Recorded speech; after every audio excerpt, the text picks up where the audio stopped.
வாங்க அபூர்வாஸ் விருந்துக்கு. இன்றைக்கி நம்ம ஃப்ரெஷ் பச்சை பட்டாணியை வச்சு அருமையான ஒரு ரெசிபி தான் எப்படி பண்ணுறதுன்னு பார்க்க போகிறோம்.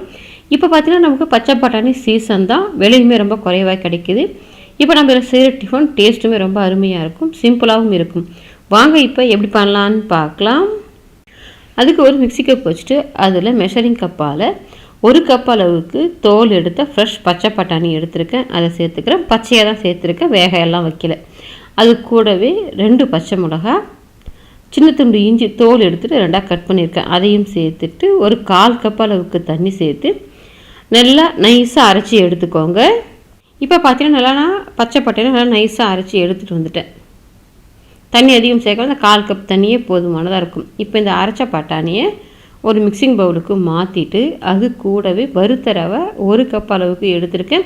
நீங்கள் வறுக்காத ரவை வச்சுருந்தீங்கன்னா வறுத்துட்டு சேர்த்துக்கோங்க. எந்த அளவுக்கு பட்டாணி எடுக்கிறோமோ அந்த அளவுக்கு ரவை எடுத்துக்கணும். அது கூடவே 1/2 கப் அளவுக்கு தயிர் சேர்த்துட்டு 1/2 கப் அளவுக்கு தண்ணி சேர்த்துருக்கேன்.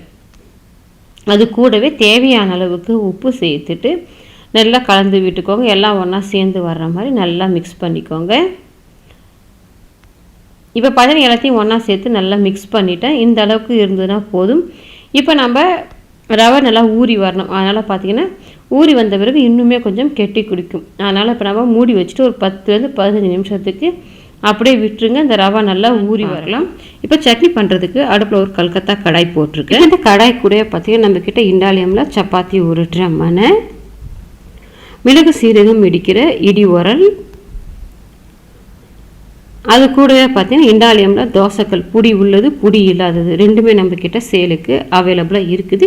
இது எல்லாமே உங்களுக்கு வேணும்னு நினச்சிங்கன்னா ஸ்க்ரீனில் நான் கொடுக்குற நம்பருக்கு வாட்ஸ்அப் பண்ணுங்கள், டீட்டெயில்ஸ் சென்ட் பண்ணுறேன். வேணுன்றவங்க ஆர்டர் பண்ணிவிட்டு வாங்கிக்கலாம். இப்போ கடாயில் ஒரு 2 டேபிள் ஸ்பூன் அளவுக்கு எண்ணெய் சேர்த்துக்கோங்க. அதில் 2 டேபிள் ஸ்பூன் உளுத்தம்பருப்பு சேர்த்துட்டு உளுத்தம்பருப்பு நல்லா கோல்டன் கலரில் செவத்து எடுத்துக்கோங்க. ரொம்ப கருக விட்றாதீங்க, நல்லா கோல்டன் கலரில் செவந்து இருந்துச்சுன்னா சட்னி டேஸ்ட்டாக இருக்கும். இப்போ பார்த்தீங்கன்னா உளுத்தம்பருப்பு நல்லா கோல்டன் கலரில் செவந்து வந்துருச்சு. இப்போ எண்ணெயை வடிச்சிட்டு அந்த உளுத்தம்பருப்பை மட்டும் வெளியிலே எடுத்துக்கோங்க. இப்போ பார்த்தீங்கன்னா ஏற்கனவே ஊற்றிருந்த எண்ணெய் இருக்குது, அந்த எண்ணெயே போதுமானதாக இருக்கும். இதில் காரத்துக்கு நான் ஒரு 7 வரமிளகா எடுத்திருக்கேன். நீங்கள் உங்கள் காரத்துக்கு தகுந்த மாதிரி வரமிளகாவை சேர்த்துட்டு அந்த எண்ணெயில் ஃப்ரை பண்ணிக்கோங்க. இப்போ வரமிளகா ஃப்ரை ஆன பிறகு 3 மீடியம் சைஸ் வெங்காயம் கட் பண்ணிவிட்டு வச்சுருக்கிறேன், அதை சேர்த்துட்டு இப்போ வெங்காயம் இந்த கலரெல்லாம் நல்லா மாறிட்டு ப்ரௌன் கலராக வதங்கி வரணும். இந்த அளவுக்கு நல்லா வதக்கி விட்டுக்கோங்க. இப்போ இது கூடவே ஒரு பெரிய சைஸ் தக்காளி ஒன்று பொடியை கட் பண்ணிவிட்டு வச்சுருக்கேன், அதை சேர்த்துட்டு அது கூடவே ஒரு 2 கொத்து அளவுக்கு கருவேப்பிலை சேர்த்துக்கோங்க. வாசனை ரொம்ப நல்லாயிருக்கும். இப்போ இந்த தக்காளி நல்லா குழஞ்சி வதங்கி வரணும், அது வரைக்கும் வதக்கி விட்டுக்கோங்க.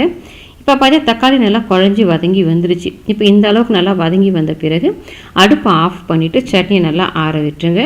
இப்போ ஆற வச்சுருந்த சட்னி மிக்ஸி கப்பில் சேர்த்துருக்கேன். அது கூடவே தேவையான அளவுக்கு உப்பு சேர்த்துட்டு கொஞ்சமாக தண்ணி சேர்த்து பாதி அளவுக்கு மட்டும் மைய வச்சு எடுத்துக்கோங்க, முழுமையாக மைய வைக்க வேண்டாம். இப்போ சட்னினா பாதி அளவுக்கு மைய வச்சு எடுத்துகிட்டு வந்திருக்கேன். இப்போ இது கூடவே நம்ம ஏற்கனவே ஃப்ரை பண்ணி வச்சுருந்த உளுத்தம்பருப்பை சேர்த்துட்டு அது கூடவே பார்த்திங்கன்னா கொஞ்சமாக தண்ணி சேர்த்துக்கோங்க. அதிகம் தண்ணி சேர்க்க வேண்டாம், கொஞ்சமாக தண்ணி சேர்த்து அப்படியே கொஞ்சம் லேசாக கொரகொரப்பு இருக்கிற மாதிரி அரைச்சிக்கோங்க. இந்த உளுத்தம்பருப்பு நல்லா நைஸாக அரைச்சிட்டிங்கன்னா நமக்கு திகட்டுற மாதிரி இருக்கும். லேசான கொரகொரப்பு இருந்துச்சுன்னா சட்னி சாப்பிடும்போது நல்லாயிருக்கும். இப்போ சட்னி அரைச்சி எடுத்துகிட்டு வந்துட்டு இப்போ இது ஒரு பாத்திரத்துக்கு மாற்றிட்டு கொஞ்சமாக மிக்ஸி கப் அலசிட்டு தண்ணி சேர்த்துக்கோங்க. இது சாதத்துக்கு வச்சுக்கிற மாதிரி, அதாவது தண்ணி சேர்க்காம இந்த மாதிரி வச்சு சாப்பிட்டிங்கன்னா டேஸ்ட்டாக இருக்கும்.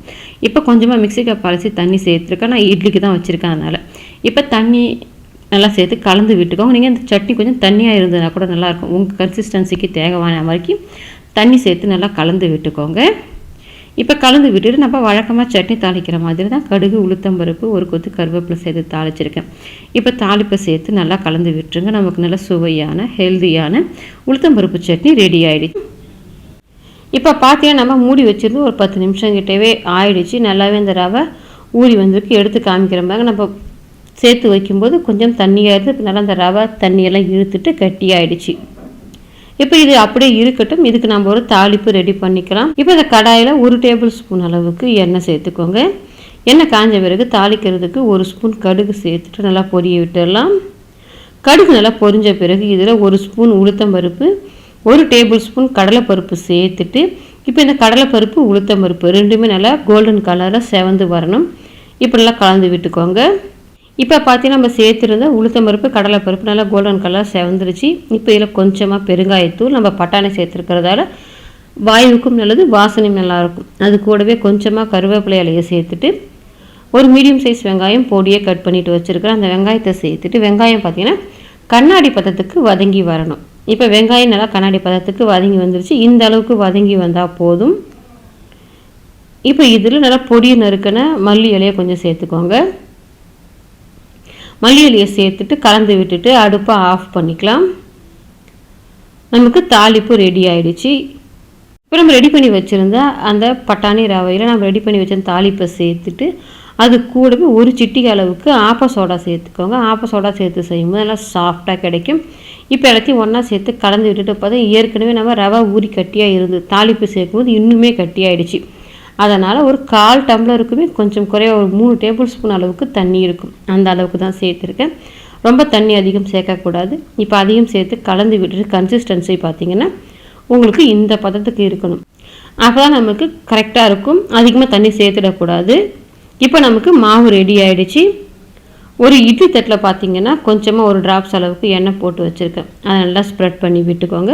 ஸ்ப்ரெட் பண்ணி விட்டுட்டு நம்ம ரெடி பண்ணி வச்சுருந்த மாவை கொஞ்சம் குறைவாக இருக்கிற மாதிரி சேர்த்துட்டு ஊற்றி விட்டுக்கோங்க. இப்போ பார்த்தா நம்ம இட்லி தட்டில் அந்த ரவா இட்லி மாவை ஊற்றிட்டு இந்த மாதிரி டேப் பண்ணி விட்டிங்கன்னா உங்களுக்கு சமமாகிடும். இப்போ நான் இட்லி ஊற்றும் போதே பார்த்திங்கன்னா இட்லி பாத்திரத்தில் தண்ணி வச்சுருந்தேன். தண்ணி நல்லா கொதி வந்துருச்சு. இப்போ இந்த இட்லியை உள்ளே வச்சுட்டு மூடி வச்சிங்கன்னா ஒரு 10 நிமிஷத்தே நமக்கு நல்லா சாஃப்டான இட்லி ரெடி ஆகி வந்துடும். அப்படியே ஒரு மூடி வச்சுருங்க. இப்போ இட்லி ஊற்றி வச்சுருந்து ஒரு 10 நிமிஷம் ஆயிடுச்சு. நல்லா கலர்ஃபுல்லாக அருமையான இட்லி பார்த்தீங்கன்னா உங்களுக்கு தெரியும் நல்லா வெந்து வந்துருச்சு. புஷ்ஷுன்னு வந்திருக்கு பாருங்கள். கையில் ஈரம் பண்ணி தொட்டு பார்த்தீங்கன்னா உங்களுக்கு தெரியும் கையில் கொஞ்சம் கூட ஒட்டலை. இப்போ நம்ம உடனே எடுக்கிறத விட கொஞ்சம் நேரம் இதை அப்படியே விட்டுட்டிங்கன்னா எடுக்கிறது கொஞ்சம் கூட ஒட்டி பிடிக்காமல் இருக்கும். நான் ஒரு 10 செகண்டுக்கு அப்படியே விட்டுருந்தேன். தரவா கொஞ்சம் கூட ஒட்டி பிடிக்காமல் அருமையான சாஃப்டான பச்சை பட்டாணி ரவா இட்லி ரெடி ஆகிடுச்சு. பார்க்கும்போது இவ்வளோலாம் கலர்ஃபுல்லாக இருக்குது பாருங்க. குழந்தைங்களுக்கு இது மாதிரி செய்து கொடுங்க. ஹெல்த்தியாகவும் இருக்கும், டேஸ்ட்டாகவும் இருக்கும், விருப்பமாக சாப்பிடுவாங்க. நீங்களும் உங்கள் வீட்டில் ட்ரை பண்ணி பாருங்கள். ட்ரை பண்ணி பார்த்துட்டு எப்படி வந்ததுன்றதை கமெண்ட் செக்ஷனில் சொல்லுங்கள். லைக் பண்ணுங்கள், ஷேர் பண்ணுங்கள். அபூர்வாஸ் விருந்துக்கு சப்ஸ்கிரைப் பண்ணுங்கள். கூடவே பெல் பட்டனை கிளிக் பண்ணுங்கள். அப்போ தான் அப்லோட்ஸ்லாம் உங்களுக்கு உடனடியாக கிடைக்கும்.